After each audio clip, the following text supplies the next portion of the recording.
Hello everyone. तो दोस्तों इस वीडियो में हम उत्तराखंड कनिष्ठ सहायक की आंसर की को देखने वाले हैं। तो सबसे पहले हम स्टार्ट करते हैं हिंदी से। पहला सवाल है, निम्नलिखित में से कौन वृद्धि संधि का उदाहरण है। चार ऑप्शन आपके सामने हैं। वृद्धि संधि का उदाहरण महोसधि, ऑप्शन नंबर ए। अगला सवाल है, शब्दों के निम्न में से कौन दो प्रमुख भेद होते हैं। कौन से हो जाएंगे, विकारी अविकारी, ऑप्शन नंबर ए। बढ़ते हैं नेक्स्ट क्वेश्चन की ओर। अगला सवाल, निम्नलिखित में से कौन सा शब्द हिम संबंधी नहीं है। कौन सा नहीं होगा, ऑप्शन नंबर सी हॉल नहीं होगा। बाकी तीन शब्द हिम संबंधी हैं। अगला सवाल आपके सामने है, निम्नलिखित में से कौन सा कथन सही नहीं है। पहला है, अधिसूचना को हमेशा अन्य पुरुष में लिखा जाता है। अगला, कार्यालय आदेश हमेशा उत्तम पुरुष एक वचन में जारी किए जाते हैं। अगला है, परिपत्र अन्य पुरुष में लिखा जाना चाहिए। परिपत्र अन्य पुरुष में नहीं लिखा जाता। तो चार में से कौन सा सही नहीं है। दोस्तों इस क्वेश्चन को आपको एक बार रीचेक भी करना है। इसका आंसर हो सकता है ऑप्शन नंबर बी को राइट कर लेते हैं। इसको आपको रीचेक भी कर लेना है। बढ़ते हैं दोस्तों नेक्स्ट क्वेश्चन की ओर। अगला सवाल, आश्री को मतलब होंद। आश्री का मतलब क्या होता है। आश्री का मतलब होता है अप्सरा या कृष्ण की गोपियों की आत्मा, ऑप्शन नंबर बी। बढ़ते हैं नेक्स्ट क्वेश्चन की ओर। अगला सवाल हमारे सामने है, निम्नलिखित में से कौन सा अनौपचारिक पत्र है। अनौपचारिक पत्र कौन सा हो जाएगा, बधाई पत्र, ऑप्शन नंबर डी। बाकी ये तीनों औपचारिक पत्र होते हैं। अगला सवाल हमारे सामने है, राजभाषा नियम 1976 में हिंदी के संबंध में महत्वपूर्ण निर्णय लिए गए, उनमें से कौन मुख्य निर्णय थे। तीन ऑप्शन आप लोग पढ़ सकते हैं, ये तीनों ही सही हैं।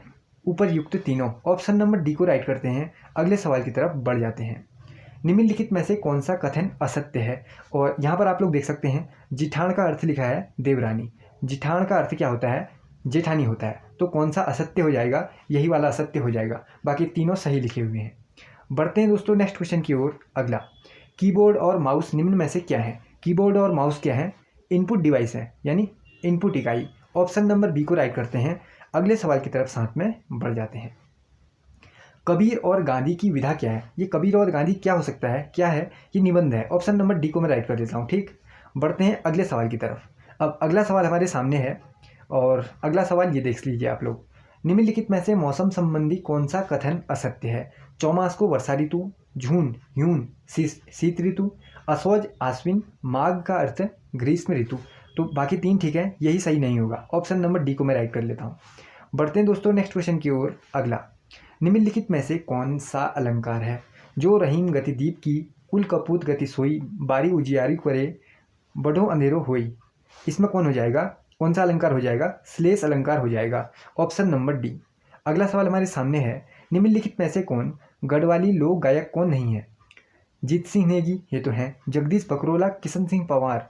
देखो गजेंद्र रावत यही नहीं होंगे, गजेंद्र रावत ये गढ़वाली लोक गायक नहीं होंगे। ठीक, ऑप्शन नंबर डी।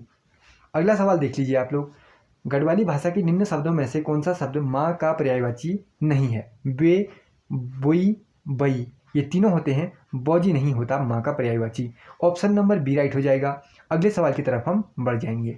नौली बारीक घुनट देखो, उक्त लोकोक्ति में नौली शब्द का हिंदी अर्थ क्या है, नवेली है। Option number C. बढ़ते हैं दोस्तों नेक्स्ट क्वेश्चन की ओर और अगला सवाल हमारे सामने, निम्नलिखित में से ऊष्म व्यंजन बताइए। ऊष्म व्यंजन कौन कौन से हो जाएंगे, सौ सौ सौ और हो, यानी ऑप्शन नंबर ए हो जाएगा। ठीक, निम्नलिखित में से कौन सा शब्द शुद्ध है, जो सही लिखा हुआ है, अधिशासी, सासी ये वाला सही हो जाएगा। ऑप्शन नंबर सी वाला।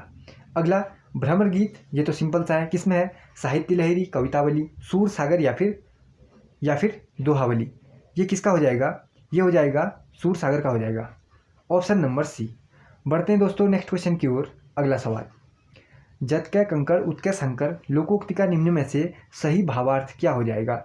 इस क्वेश्चन को भी आपको एक बार रीचेक कर लेना है। तो इसका हो जाएगा विश्वासी सर्वोपरि। ठीक, यही होगा इसका आंसर। ठीक, बाकी ये मैंने खुद से बनाई हुई आंसर की है, तो कुछ क्वेश्चन में आपको डाउट हो सकता है। जिसमें डाउट रहा, ये एक क्वेश्चन था सबसे पहले वाला, इसमें तो आंसर ऑप्शन नंबर डी ही होगा जहाँ तक मुझे लगता है।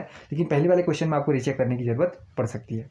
निम्नलिखित में से जागर का अर्थ क्या होता है। जागर का अर्थ होता है समाज को जागृत करने वाले गीत, लेकिन यहाँ पर वो ऑप्शन में नहीं था। तो जागर का एक और अर्थ होता है देवी देवताओं का आह्वान करना, मानव माध्यम में अवतरित करने की प्रक्रिया, इसको भी जागर कहा जा सकता है। तो ऑप्शन नंबर सी ऐसा दिखा, तो इसको हम राइट कर लेते हैं यहाँ पर। ठीक, तो ऑप्शन नंबर सी को मैंने राइट कर लिया। तो 80 से स्टार्ट थे, 81 से स्टार्ट थे हिंदी, तो हिंदी को हम लोग यहाँ पर देख चुके हैं। ठीक, पूरे हिंदी के क्वेश्चन हमने यहाँ पर देख लिए हैं। तो इसमें आप लोग देख सकते हैं कितने क्वेश्चन आपने सही किए हुए हैं। बाकी आंसर की मैं आगे भी लाऊंगा। अब उत्तराखंड या जीके वाले सेट के आंसर की बहुत जल्दी आपको देखने को मिलेगी। अपने दोस्तों के साथ शेयर कर देना। मिलेंगे अगली नई वीडियो में। Thank you.